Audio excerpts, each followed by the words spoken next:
A short message for grown-ups. Parents, we've all had those times when the whole family is off on their own screens. Wouldn't it be great to find something active and fun that everyone agrees on? Families everywhere are discovering Next Playground, an active game system where your body powers the play. No controllers or wearables, just natural 100% motion-driven fun. Fly with How to Train Your Dragon, dance with Barbie, pop bubbles in Gabby's dollhouse, or master moves with Kung Fu Panda, all from your living room. Even better, Next Playground is totally kid-safe. No ads, no in-app purchases, and no mature content. Just good, clean fun to bring family together this fall. Want to learn more? Visit nextplayground.com. That's nexplayground.com to explore active family gaming today. A short message for grown-ups. Looking for a fun way to keep the Bluey fans in your home busy with imaginative, screen-free play? The Bluey Supermarket playset is here, standing over 15 inches tall and packed with surprises across 3 levels of fun. Inspired by the episode Kids, this set comes with exclusive Bluey and Bingo figures, including Bingo holding her lollipop. There's a real working escalator, a rooftop cafe, and even an intercom with 24 different sound effects your kids will love. With over 15 play pieces, shelves to explore, carts to fill, and stickers to decorate, your little ones can recreate favorite scenes or invent new ones of their own. It also works with all your other Bluey figures for even more imaginative adventures. The Bluey Supermarket playset is available at all major retailers.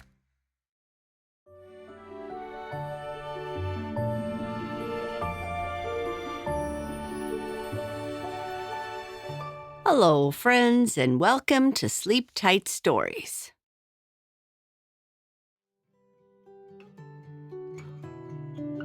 It is Saturday, and Bobby is asleep until his mother smells something funny. She follows her nose all the way to Bobby's room and wakes him up. While she tells him that he'll need to clean out his bag, all Bobby can think about is how he can use this to help his robot. Bobby and the banana-powered robot.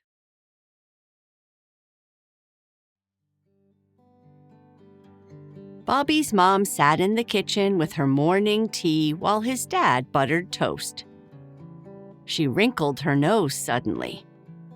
She got out of her chair and checked the usual places in the kitchen, but found no source. "Do you smell that?" Bobby's dad paused, knife in hand. "I thought I caught something earlier when I passed Bobby's room. Figured it was leftovers from one of his experiments." "He's building robots, not brewing potions," she sighed, standing. The smell was strong and getting stronger as she climbed the stairs. The moment she opened Bobby's door, the source was found. His school backpack, sitting slouched in the corner, looked suspiciously swollen. She could almost swear it was glowing faintly green. "Bobby," she said firmly, "you'd better wake up. Whatever science experiment is inside that bag needs to be handled before the health department shows up." Bobby cracked one eye open at his dinosaur alarm clock. "Mom, it's Saturday." "Sleep-in Saturday. I thought you said it was okay to stay up late working on science if I had no practice on Saturday. And well, today I have no practice. And you know how important sleep is for a big brain like mine, right?" "This can't wait," she said. "It might be an emergency." Bobby groaned. "Oh, is there yellow gas leaking out or squeaking creatures? If not, it can't be that bad." "Bobby," What do you have in your bag?" He sat up, rubbing his eyes. Okay. But can we talk about getting a cat? Bernice has a cat and I think I am ready. Or maybe a dog.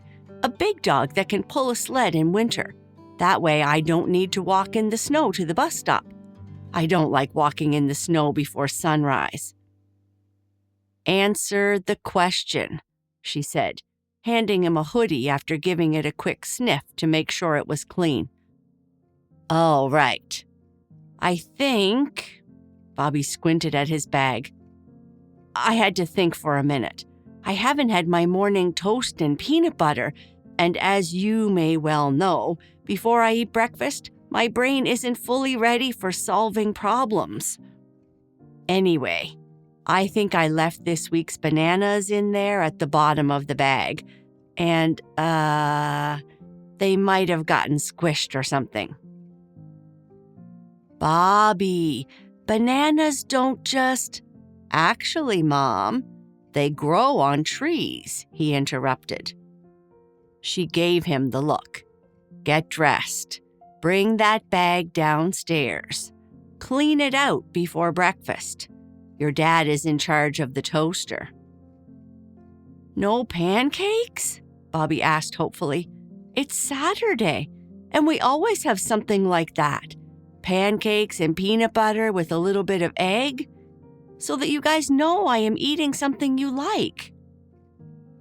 "Maybe," she said, softening with a laugh. "Maybe we can use your bananas and make banana pancakes." "That's okay," Bobby called as she headed back down. "I'm fine with toast. Just trying to keep the tradition alive." After Bobby finished getting dressed, his hoodie said "I'm going to be a mad scientist" across the front, and his gym pants had a dinosaur stomping down one leg. He walked over to his backpack to bring it downstairs and clean. But then he paused. Bobby always had ideas at funny times, and this was one of those moments. What if these stinky bananas, he thought, peeking inside. They were less like bananas and more like banana soup. What if they could actually power my newest robot? Wouldn't that be super cool? He read all about biofuel, so he knew it must be possible. It would also mean, Bobby reasoned, that since he was doing important science work, maybe even something useful for school, he might be able to skip some chores today, or at least avoid the dreaded trip to the grocery store. He carefully pulled out his important stuff from his backpack, then carried the whole bag downstairs toward the back door. "I'm putting the bananas outside and, I'll take care of them later," he announced as he set his bag on the porch. "Can I have some toast and peanut butter first? You know I work much better on a full stomach." Bobby slid into his chair at the kitchen table just as his dad brought over a plate of toast. Bobby wasted no time. He grabbed 2 slices, slathered peanut butter on thick, and crunched down like he hadn't eaten in days. Between bites, he mumbled, "This is perfect fuel. For me and maybe for my robot." His mom raised an eyebrow. "Fuel? For a robot?" "Yes," Bobby said with his mouth full. "I think those bananas have reached their ultimate destiny. They're no good for eating anymore, but maybe they're just right for powering machines." His dad chuckled. "Or maybe they're just right for the compost bin." Bobby ignored that. His brain was already racing ahead. Bananas have sugar, right? And sugar can be turned into energy. That's why runners like Bernice's mom eat them before races. What if my robot can eat them too? I just need to make a converter. something that changes banana mush into battery power. Or, his mom said, you could clean out your backpack before the green glow spreads to the porch. But Bobby wasn't listening. He was already sketching on the back of a napkin, a squiggly drawing of a jar labeled banana fuel tank, connected by lines and arrows to his robot. When he finished his toast and licked the peanut butter off his fingers, he pushed back his chair. Okay, step 1, secure the bananas.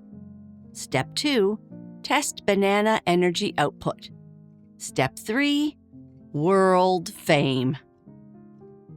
Step 4, his dad added, wash your sticky hands before touching anything. Fine, Bobby said, scrubbing quickly at the sink.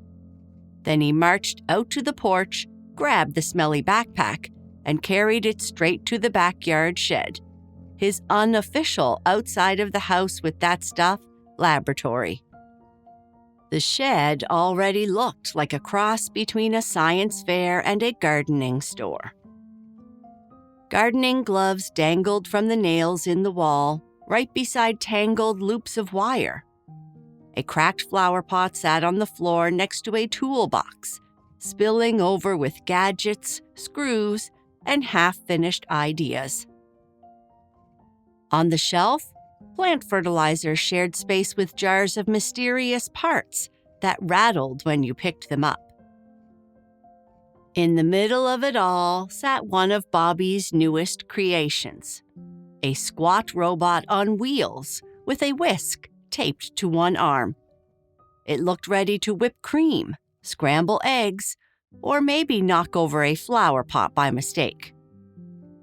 The robot he had tinkered with late last night was still too early in development. But this one might actually help in the kitchen, or at least cause some entertaining chaos. He plopped his backpack down with a wet squelch. Okay, buddy, he told the robot. Today you're not just any helper robot. Today, you're going to be the world's first banana-powered machine. Bobby rummaged through his tools until he found a mason jar, a funnel, and a bundle of wires. He very carefully poured the slimy banana mush into the jar. The smell was eye-watering, but Bobby grinned. All great inventions smell weird at first. Next, he rigged the jar with 2 metal clips, attaching wires that ran into the robot's battery pack. It was messy, sticky work, and the banana goo kept dripping onto his sneakers. But Bobby didn't care. Finally, he stepped back, wiped his hands on his hoodie, and took a dramatic breath. Ladies and gentlemen, mostly Mom and Dad, and maybe Bernice when I tell her later, I present BananaBot Mark I. He reached for the power switch. Click. Nothing. The robot sat there, perfectly still, its whisk arm drooping like a spoon in cold oatmeal. Bobby frowned. That's unexpected. Don't worry, BananaBot. First tries are just practice. He tapped the side of the mason jar, half hoping it might magically bubble to life. Nothing. Not even a spark. He crouched down and scratched his head. Okay, think. What do we know about fuel? Regular batteries store chemical energy. Biofuels are made from plants, right? And bananas are plants, so technically... He trailed off, grabbing a notebook from the messy shelf. Flipping past doodles of rocket-powered scooters and a diagram for Homework Copier 3000, he found the page he wanted, his notes from reading about alternative fuels. Step 1. Mash organic material. Already done. Step 2. Separate sugars. Step 3, fermentation makes alcohol. Step 4, use alcohol as fuel. Bobby wrinkled his nose. That might take a while. I don't exactly have a whole distillery in the shed, but maybe I can fast forward. He poured what was left of the banana goo into a second jar and added water from the gardening can. He stirred it with a broken screwdriver until the mixture looked frothy. Then he added a spoonful of sugar from an old tea tin. Extra sugar should kick things into gear. That's what biofuel is all about, energy from sugar. To make it more science-y, he dropped in a little baking yeast he'd borrowed from the kitchen weeks ago. It puffed a tiny cloud as it hit the goo. Perfect. Now we wait. Or maybe we don't. He set the jar beside the robot, clipped on the wires again, and wiped his sticky hands on his pants. This time for sure. He flicked the switch with a flourish. Click. Still nothing. The robot gave the faintest squeak of its wheels, then slumped back into silence. Bobby sighed. Banana Bot, I feel like you're not taking this seriously. He sat cross-legged on the floor, staring at the lifeless machine. The shed smelled strongly of bananas and yeast, as if someone had baked bread while wearing their shoes. He imagined Bernice's voice in his head. Bobby, you forgot the most important step. You always forget something. What did I forget? He muttered aloud. Wires are good. The jar is full. Electricity is supposed to flow. Maybe... He leaned closer and sniffed. Maybe it just needs more time to ferment. But who has time for that? He doodled a quick sketch in his notebook of Banana Bot rolling across the floor, powered by super turbo yeast fuel.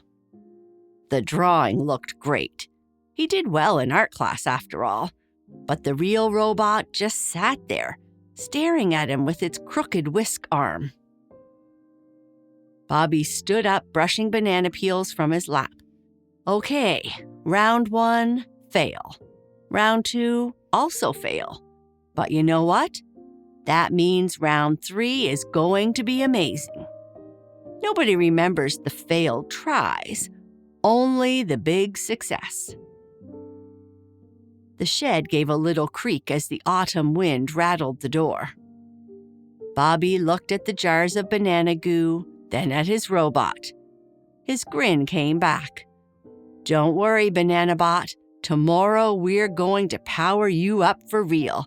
And then Bernice is never going to believe it. He flicked the switch one more time just in case. Click. Silence. Fine, Bobby said, hands on his hips, but don't get too comfortable. Genius takes time. He stood there a moment, the shed creaking in the wind. The smell of damp soil and sour bananas made him wrinkle his nose. You know what? Waiting until tomorrow is for regular scientists. I'm Bobby. I can't wait that long. He glanced at the jars of banana goo, then at his robot, and grinned. Nope. Round 3 has to happen somewhere better.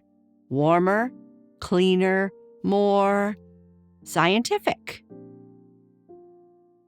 Bobby scooped the jars back into his backpack with a loud squish. The shed is too drafty, too spidery, and too full of fertilizer smells. But upstairs is my super lab. He slung the sticky backpack over his shoulder, pushed open the squeaky shed door, and marched toward the house. Banana Bot Mark III, he whispered to himself, is about to change the world. It took a lot of huffing and puffing and one close call on the stairs when Bananabot's whisk arm nearly caught in the railing, but eventually he managed to drag the squat robot into his room. His room was perfect. Posters of rockets and dinosaurs covered the walls, and shelves sagged under books with titles like Inventions That Changed the World and Beginner's Guide to Circuits.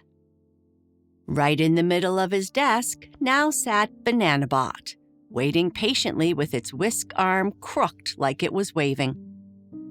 Okay, buddy, this time we're going to add science with a capital S. Bobby pulled out his notebook and flipped back to the page about biofuels. Fermentation plus sugar equals energy, and energy equals movement.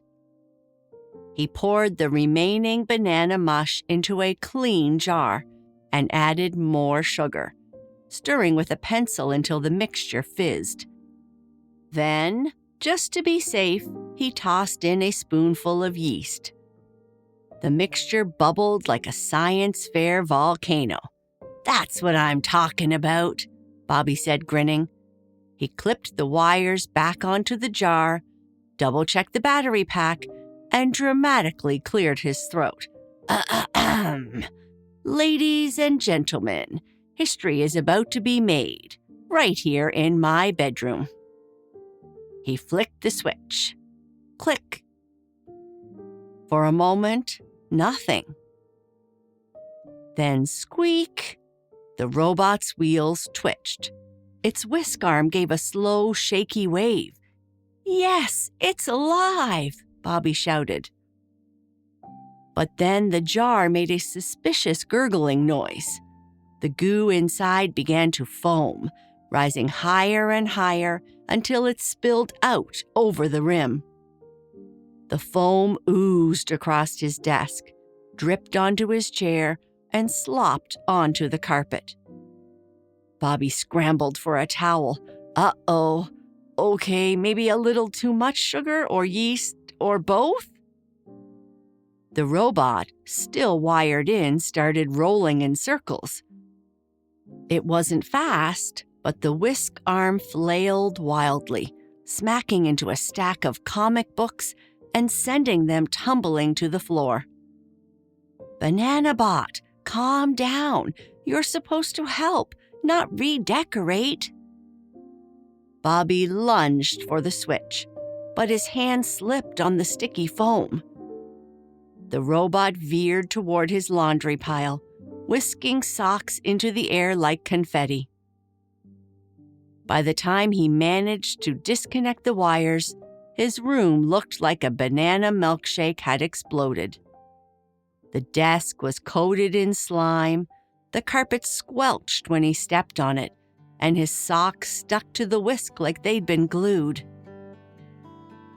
Bobby plopped onto his bed, banana foam dripping from his elbow.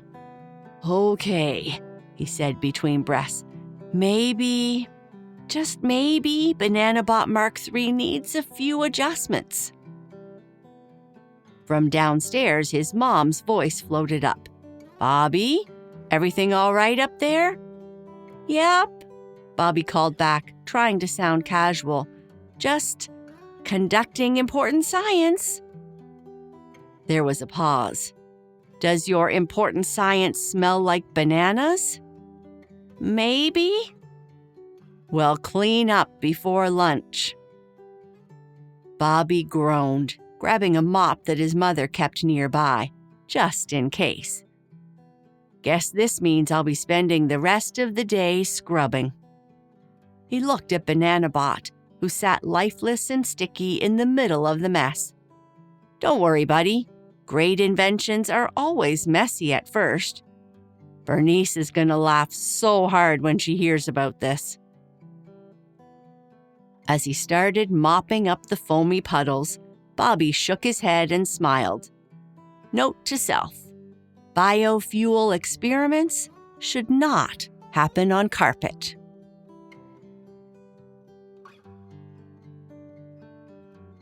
And that is the end of our story. Good night. Sleep tight.